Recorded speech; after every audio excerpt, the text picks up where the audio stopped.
ಎಲ್ಲ ದೇವನೇ, ಆಮೇಲೆ ಬ್ರಾಹ್ಮಣಾಂತರ್ಗತ ಪರಮಾತ್ಮನಿಗೆ ನೈವೇದ್ಯ, ಆಮೇಲೆ ಸ್ವಾಂತರ್ಗತ ಪರಮಾತ್ಮನ ಅಂತರ್ಯಾಮಿ. ಅದು ವೈಶ್ವಾನರ ಯಜ್ಞ.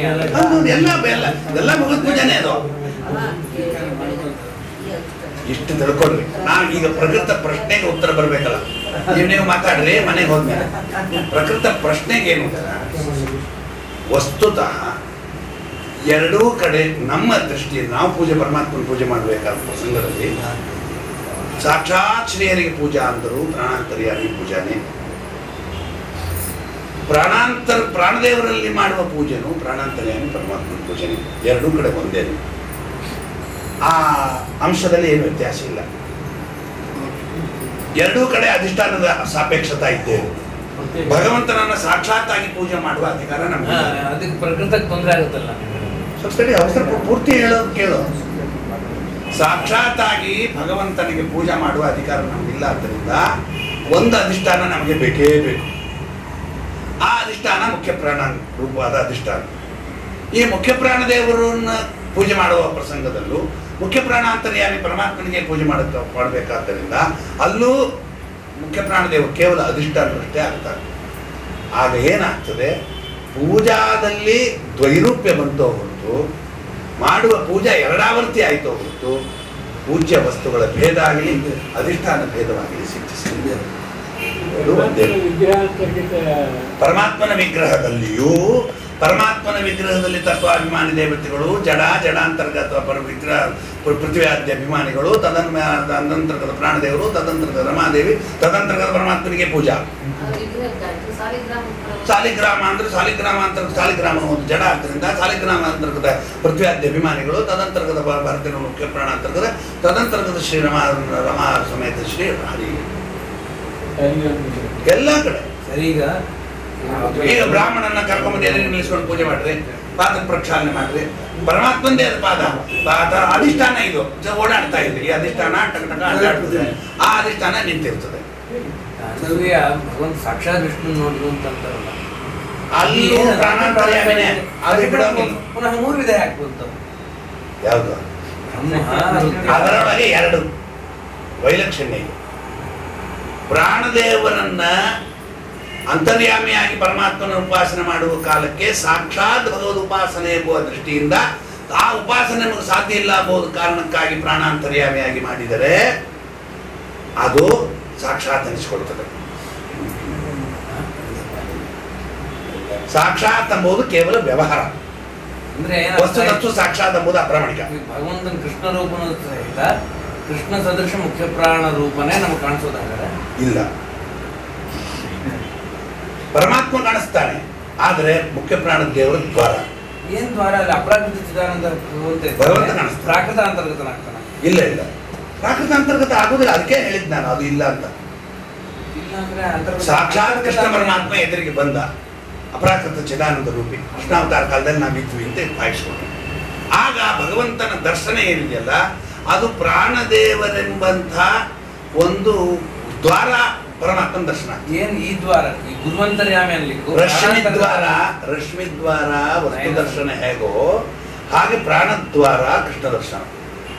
ಆದರೆ ಅದು ಮೋಕ್ಷ ಮಾರ್ಗ. ಇಲ್ಲ ಅಂದ್ರೆ ಅಲ್ಲಿ ಕಾಲರೂಪ ಪದಾರ್ಥಗಳು, ಇಲ್ಲಿ ಗಡಬಡಾದಿ ಪದಾರ್ಥಗಳ ದರ್ಶನದಂತೆ ಆಗಿ ಹೋಗ್ತದೆ. ಅದು ಈ ರೀತಿ ಪರಮಾತ್ಮನನ್ನ ಭಗವದ್ ರೂಪವನ್ನ ಸಾಕ್ಷಾತ್ ದರ್ಶನ ಮಾಡ್ತಾರೆ. ಸಾಕ್ಷಾತ್ ಉಪಾಸನೆ ಮಾಡುವುದು ಅಂದರೆ ಪ್ರಾಣಾಂತರ್ಯಾಮಿ, ತತ್ವಾಭಿಮಾನಿ ಅಂತರ್ಯಾಮಿ, ಇವೆಲ್ಲ ಆ ಪದ್ಧತಿ ಇರಲೇಬೇಕು. ಆ ಪದ್ಧತಿ ಇಲ್ಲದೆ ಹೋದ್ರೆ ಅದು ಸಾಧ್ಯನೇ ಇಲ್ಲ.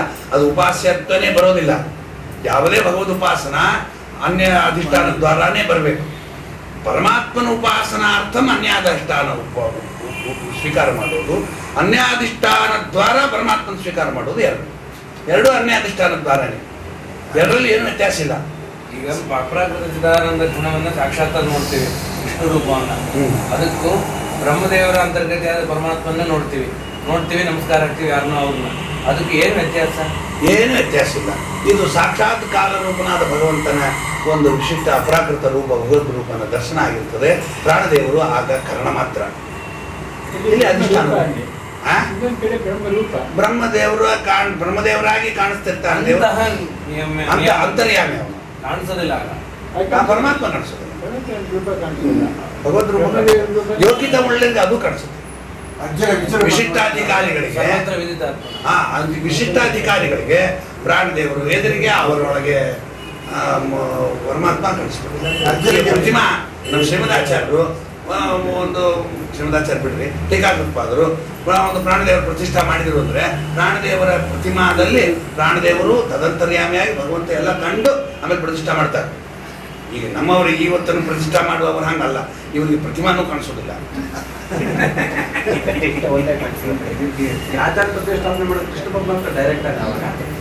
ಏನ್ ಡೈರೆಕ್ಟ್ ಕಲ್ಲಲ್ಲೇನ್ರಿ ಅದು ನೋಡ್ತಾರೆ ಸರ್ವತ್ರ. ಅವರು ಪರಮಾತ್ಮನ ದರ್ಶನ ಮಾಡಿರ್ತಾರೆ, ಇವಾಗ ಅವರು ಮಾಡಿರ್ತಾರೆ. ನಾವು ನಮಗೆ ಕಾಣೋದು ಕಲ್ಲೇ. ಕಲ್ಲು ಅಂದ್ರೆ ಒಂದು ಜಡ, ಅದು ಪೃಥ್ವಿ. ಪೃಥ್ವಿ ಅಭಿಮಾನಿಗಳಾದ ಧರಾಚರ ಹೆಚ್ಚನ ಅಂತರ್ಯಾಮಿ, ಅದು ಕೇವಲ ಪಾರ್ಥಿವ ಇರುವುದಿಲ್ಲ. ಆದ್ದರಿಂದ ಜಲಾಂತರ್ಯಾಮಿ ವರ್ಣಾಂತರ್ಗತ. ಹಿಂಗೆ 24 ತತ್ವಾಭಿಮಾನಿ ಅಂತರ್ಗತ ಭಾರತ ಮುಖ್ಯ ಪ್ರಾಣಾಂತರ್ಗತ ಕೃಷ್ಣ ಅಲ್ಲಿ ಅದೇ ಇರೋದಲ್ಲಿ. ನಾವು ಯಾವ ವಸ್ತು ಪರಮಾತ್ಮನ ಸಾಕ್ಷಾತ್ ಉಪಾಸನೆ ಮಾಡುವ ಅಧಿಕಾರವಿಲ್ಲ. ಒಂದು ವೇಳೆ ನಾವು ಅಲ್ಲಿ ತನಕ ಹೋದರೂ ರುದ್ರದೇವರನ್ನು ದಾಟಿ ವಾಯುದೇವರೇ ಎದುರಿಗೆ ಪ್ರತ್ಯಕ್ಷರಾದರೂ ವಾಯುದೇವರು ನಮಗೆ ಸಾಕ್ಷಾತ್ ಬೆಂಬರಲ್ಲ. ಅಭಿಷೇಕ ಮಾಡಬೇಕು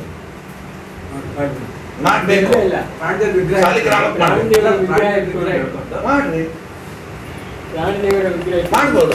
ನಿಮ್ಗೆ ಅಂತಹ ಉತ್ತಮ ಇದು ಆಯ್ತು, ಅಭಿಷೇಕ ಆಯ್ತು, ಆಮೇಲೆ ಪ್ರಾಣದೇವರ ಅಂತರ್ಯಾಮಿ ಮಾಡಬೇಕು. ಅದನ್ನ ಪುರುಷೋಕ್ತಿಯಿಂದ ಮಾಡಬೇಕು. ನಮ್ಮಲ್ಲಿ ಪದ್ಧತಿ ಆಯ್ತು. ಪುರುಷೋಕ್ತಿಯಿಂದ ಮಾಡುವ ಕಾಲಕ್ಕೆ ಭಗವಂತನ ಅನುಸಂಧಾನ ಸಾಕ್ಷಾತ್ ಬಂದಂಗ ಆಗ್ಬಿಡ್ತದೆ.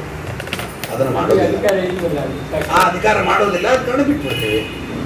ವಸ್ತುತಃ ಪುರುಷೋಕ್ತಿಯಿಂದ ಪ್ರಾಣದೇವರಿಗೆ ಅಭಿಷೇಕವು ಮಾಡಬಹುದು. ಪರಮಾತ್ಮನ ದೃಷ್ಟಿಯಿಂದ ಮಾಡಬಹುದು. ಈಗ ನೋಡಿ, ನಮ್ಮನ್ನೇ ತಲೆ ಮೇಲೆ ನಾವು ಹಾಕೊಳ್ಳೋ ಕಾಲಕ್ಕೆ ಪುರುಷ ಅಂತ ಹಾಕೋತೀವಿ. ನಮ್ಮ ತಲೆ ಮೇಲೆ ಕೂಡ ಹಾಕೊಳ್ಳೋ ಕಾಲಕ್ಕೆ ಪುರುಷ ಹೇಳ್ತೀವಿ. ಅಂದ್ರೆ ನಮ್ಮ ಅಂತರ್ಯಾಮಿ ಭಗವಂತನಿಗೆ ಅಭಿಷೇಕಪ್ಪ ಇದು. ಹಂಗೆ ಪ್ರಾಣಾಂತರ್ಯಾಮಿ ಪರಮಾತ್ಮನಿಗೆ ಅಭಿಷೇಕ ಎಂಬ ದೃಷ್ಟಿ ಇಟ್ಟುಕೊಂಡು ಹೇಳಿದಾಗ ಆಗ್ತದೆ. ಅಧಿಷ್ಠಾನ ಇದು, ಅದರ ನಂತರ ಯಾಕೆ ಪರಮಾತ್ಮನ ಪೂಜೆ ಮಾಡ್ತಿದ್ದೀನಿ, ಈ ಅಧಿಷ್ಠಾನ ಪ್ರಸತಿ, ಅಧಿಷ್ಠಾನ ಅಂತರ್ಯಾಮಿ ಪರಮಾತ್ಮನ ಪ್ರಸತಿ ಎಂಬುದು ದೃಷ್ಟಿ ಇದ್ದಾಗ ಬಲಿದಾದಿ ಸೂಕ್ತಗಳಿಂದ ಮಾಡ್ರಿ. ಇದು ವಿಧಿ. ಶಾಸ್ತ್ರದ ವಿಧಿಗೂ ಅಲ್ಲಿ ನಡೆಯತಕ್ಕ ಪದ್ಧತಿಗೂ ವ್ಯತ್ಯಾಸ ಕಲ್ಪಿಸ್ಕೊಳ್ಬಾರ್ದು. ಅದೆಷ್ಟು ಎಷ್ಟು ಹೇಳಿದಾರೆ ಅಷ್ಟು ಮಾಡ್ರಿ. ಯಾಕಂದ್ರೆ ಅದಕ್ಕಿಂತ ಉತ್ತಮ ಅದನ್ನು ಮಾಡುವ ಅಧಿಕಾರ ನಮ್ಗೆ ಇರೋದಿಲ್ಲ. ಯಾಕೆ ಯದ್ಯಪಿ ನಮ್ಮ ಅಮೇಧ್ಯಾದಿ ಹೊಲಸ ಪದಾರ್ಥಗಳಲ್ಲೂ ಭಗವದ್ ರೂಪ ಇದೆ, ಅದನ್ನು ಉಪಾಸನೆ ಮಾಡುವ ಅಧಿಕಾರ ನಮ್ಗಿಲ್ಲ. ಆದ್ರಿಂದ ನಾವು ಅದನ್ನ ಮಾಡ್ಲಿಕ್ಕೆ ಹೋಗ್ಬಾರ್ದು. ಉಳ್ಳಾಗಡ್ಡೆಯಲ್ಲೂ ಪರಮಾತ್ಮನ ರೂಪ ಇದೆ, ಅದನ್ನು ಉಪಾಸನೆ ಮಾಡುವ, ಅದನ್ನ ವೈಶ್ವಾನರ ಯಜ್ಞದಲ್ಲಿ ಹೋಮ ಮಾಡುವ ಅಧಿಕಾರ ನಮ್ಗಿಲ್ಲ. ಆದ್ರಿಂದ ಬಿಟ್ಬಿಡ್ಬೇಕು. ಇಷ್ಟೇ ಶಾಸ್ತ್ರ. ಅಲ್ಲಿ ಏನಾಗ್ತದೆ, ಶಾಸ್ತ್ರ ತಸ್ಮಾತ್ ಶಾಸ್ತ್ರ ಪ್ರಮಾಣ ಅಂತೆ ಕಾರ್ಯಕಾರ್ಯ ವ್ಯವಸ್ಥೆ. ಶಾಸ್ತ್ರ ಬೇಡ ಅಂತ ಬಿಟ್ಬಿಡ್ರಿ, ಮಾಡು ಅಂದ್ರೆ ಮಾಡಿಬಿಡ್ರಿ. ಉಪಾಸನಾ ಅಂಶದಲ್ಲಿ ಭಗವಂತನೇ ಪೂಜ್ಯ ಅಂತ ತಿಳ್ಕೊಳ್ಳೋದು, ಪರಮಾತ್ಮನಿಗೆ ಪೂಜೆ ಮಾಡೋದು.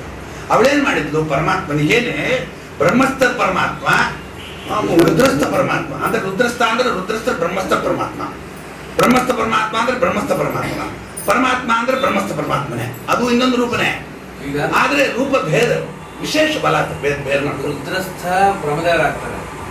ಗುರುವಂತರ್ಗತ ಅಂದ್ರೆ ಗುರುಗಳಲ್ಲಿ ಪರಮಗುರುಗಳಲ್ಲಿ ಇರ್ತಾರೆ, ಇರ್ಲೇಬೇಕು ಅಂತಿಲ್ಲ. ಈಗ ಇವತ್ತು ನಾವೇನು ಮಾಡ್ತೇವೆ, ನಮಗೆ ವಿದ್ಯಾ ಹೇಳಿದ ಗುರುಗಳು ವಿದ್ಯಾಗುರುಗಳು, ಆ ಗುರು ಬಿಡೋಣ. ಅದಾದ್ಮೇಲೆ ವಿದ್ಯಾ ಹೇಳಿದ ನಮ್ಮ ಗುರುಗಳಿಗೆ ಪಾಠ ಹೇಳಿದ ಪರಮ ಇವರುಗಳು ಪರಸ್ಪರ ಬಿಂಬ ಪ್ರತಿಬಿಂಬ ಭಾವ ಬಂಧರಾಗಿರುವುದು. ಆಗಿದ್ದ ಪಕ್ಷದೊಳಗೆ ಅಂತರ್ಗತ ಎಂಬ ಶಬ್ದಕ್ಕೆ ನೀವು ಬಿಂಬ ಪ್ರತಿಬಿಂಬ ಭಾವ ಆದ್ರೆ ಸಾಕು. ರಶ್ಮಿ ದ್ವಾರ ಆದಂತೆ ವಿದ್ಯಾಕ್ಕೆ ದ್ವಾರ, ಪರಮಾತ್ಮನ ದರ್ಶನಕ್ಕೆ ಇವರು ದ್ವಾರ. ಪರೋಕ್ಷ ಜ್ಞಾನ ಅಪರೋಕ್ಷ ಜ್ಞಾನ ಹೇತು, ಅಪರೋಕ್ಷ ಜ್ಞಾನ ಹೇತು, ವಿದ್ಯಾಕ್ಕೆ ಗುರುಗಳು ಹೇತು. ಅದರಿಂದ ವಿದ್ಯಾ ಕೊಟ್ಟ ಗುರುವಂತರ್ಗತ ಅಂತಂದ್ರ ಅರ್ಥ ಗುರುಗಳಲ್ಲಿ ಪರಮಗುರು ಇರಬೇಕು. ಅಂತರ್ಗತ ಎಂಬ ಶಬ್ದಕ್ಕೆ ಒಳಗಡೆನೆ ಪರಮಗುರುಗಳು ಸೇರ್ಕೊಂಡಿದ್ದಾರೆ, ಅವರು ಅವರಿಂದ ಉಪಾಸ್ಯರಿದ್ದಾರೆ ಇಷ್ಟೇ ಅರ್ಥ. ಅಸ್ಮತ್ ಗುರುವಂತರ್ಗತ ಮುಖ್ಯ ಪ್ರಾಣಾಂತರ್ಗತ ಅಂದ್ರೆ ನಿಜವಾದ ಅದು ಸರಿ ಆಗ್ತದೆ. ಅದ್ರೇನು ರುದ್ರ ಈ ಅಂಶ ಪರಮಗುರುಗಳಿಗೆ ಮಾತ್ರ ಅಲ್ಲ, ರಾಯರ ಮುತ್ತಾದವಳಿಗೂ ಬರುವುದಿಲ್ಲ. ಸ್ವಲ್ಪ ವ್ಯಾಪ್ತಿ ಇರುತ್ತಲ್ಲ, ಅಲ್ಲ ಶರೀರ ವ್ಯಾಪ್ತಿ ಇರ್ತದೆ, ಜೀವ ವ್ಯಾಪ್ತಿ ಇರೋದಿಲ್ಲ. ಆ? ತತ್ವಾಭಿಮಾನಿ ದೇವತೆಗಳಿಗೂ ಶರೀರ ವ್ಯಾಪ್ತಿ ಉಂಟು, ಜೀವ ವ್ಯಾಪ್ತಿ ಇಲ್ಲ. ವಾಯುದೇವರಿಗೆ ಶರೀರ ಜೀವ ಸರ್ವ ವ್ಯಾಪ್ತಿ ಇದೆ. ಅದರಿಂದ ವಾಯುದೇವರನ್ನ ಅಂತರ್ಯಾಮಿ ಅಂತ ತಗೊಂಡ್ರೆ ಏನೂ ಬಾಧಕ ಬರೋದಿಲ್ಲ. ಈ ಉಳಿದವರಿಗೆಲ್ಲ ಅಂತರ್ಯಾಮಿ ಶಬ್ದ ಕಿಂಚಿತ್ ಗೌಣ ಮಾಡ್ಕೋಬೇಕು ಔಪಚಾರಿಕವಾಗಿ. ಅಥವಾ ಗುರುವಂತರ್ಯಾಮಿನ ಪುನಃ ನಾರಾಯಣ ಡೈರೆಕ್ಟ್ ಆಗಲ್ಲ. ಇಲ್ಲ ಇಲ್ಲ, ಗುರುವಂತರ್ಗತಂ ಗುರುವಂತರ್ಗತಃ ಹರಿಃ, ಪರಮಗುರುವಂತರ್ಗತಃ ಹರಿಃ, ಹೌದು. ಸಮಸ್ತ ಗುರುವಂತರ್ಗತಃ ಹರಿಃ. ಆದ್ರೆ ನೀವು ಉಪಾಸನೆ ಮಾಡೋ ಕಾಲಕ್ಕೆ ಗುರುವಂತರ್ಗತ ಪರಮ ಗುರುವಂತರ್ಗತ ಅಂತಂದಾಗ ಸಾಕ್ಷಾತ್ ಶ್ರೇಯರಿಯನ್ನು ವಿಮರ್ಶೆ ಮಾಡೋದು ಅದು ಯೋಗ್ಯವೇ, ಅದು ಗ್ರಾಹ್ಯವೇ.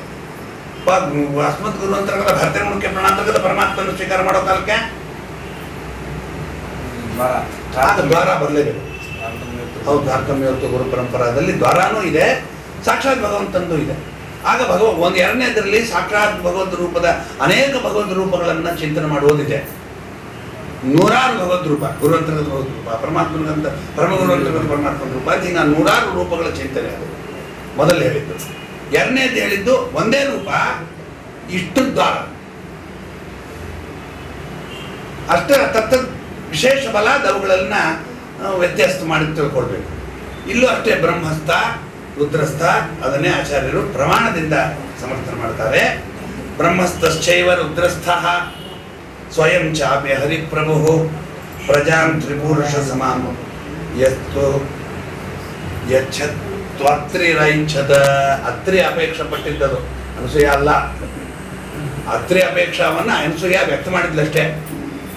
ಆ ಅತ್ರಿಯ ಅಪೇಕ್ಷೆ ಏನಿತ್ತಪ್ಪ ಅಂದ್ರೆ, ಬ್ರಹ್ಮಸ್ಥನಾದ ರುದ್ರಸ್ಥನಾದ ಸ್ವಯಂ ಹರಿ ಪ್ರಭು ಆದ ಹರಿಯು 3 ರೂಪಗಳಿಂದ ನನಗೆ ಅನುಗ್ರಹ ಮಾಡಲಿ ಅಂತ ಇಚ್ಛೆ ಪಟ್ಟ.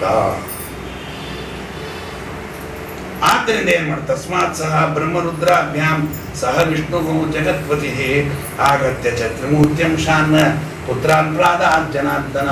3 ಅಂಶಗಳಿಂದ ಪರಮಾತ್ಮನೇ ನಿಂತು ಏನ್ ಮಾಡಿದ, 3 ಮಕ್ಕಳನ್ನ ಕೊಟ್ಟ. 3 ಭಗವದ್ ರೂಪಗಳೇ, 3 ಪರಮಾತ್ಮನ ಅವತಾರಗಳೇ ಅವು. ಮತ್ತು ಲೋಕದಲ್ಲಿ ಬೇರೆ ಇದೆಯಲ್ಲ, ಭಾವಿತ್ವಾಚ್ಚೈವ ಕಾರ್ಯಸ್ಯ ಲೋಕಾನಾಂ ಮೋಹನಾಯ ಚ. ಆ ಲೋಕ ಮೋಹನಕ್ಕೋಸ್ಕರವಾಗಿ ಈ ರೀತಿ ವ್ಯತ್ಯಾಸಗಳನ್ನು ಮಾಡಿ ಲೋಕಕ್ಕೆ ತೋರಿಸಿದ್ದಾರೆ. ಆದರೆ ಹಂಗೆ ರುದ್ರಸ್ಥನಾದ ಪರಮಾತ್ಮ ಬಂದದ್ದರಿಂದ ರುದ್ರದೇವರ ಪ್ರಾಧಾನ್ಯ ಇರುವುದು ಯಾವುದರಲ್ಲಿ, ದುರ್ವಾಸರಲ್ಲಿ. ಅಲ್ಲಿ ಭಗವಂತ ರುದ್ರ ಸಮೇತರಾಗಿ ಅಲ್ಲಿ ಬಂದಿದ್ದಾರೆ. ಸೋಮ ಅಂದರೆ ಬ್ರಹ್ಮದೇವರಿಗೆ, ಅದು ವಿಚಾರ ಮುಂದೆ ಬರ್ತದೆ, ಅದನ್ನು ಹೇಳೋಣ. ಇಷ್ಟು ಅಂಶ ವ್ಯಕ್ತ ಮಾಡಿ ತೋರಿಸಿದ್ರೆ ಮುಂದೆ ಏನು ಹೇಳಿದ್ರು ಅದನ್ನು ನಾಳೆ ದಿವಸ ಬೆಳಗ್ಗೆ ತೋರಿಸೋಣ. ಕೃಷ್ಣ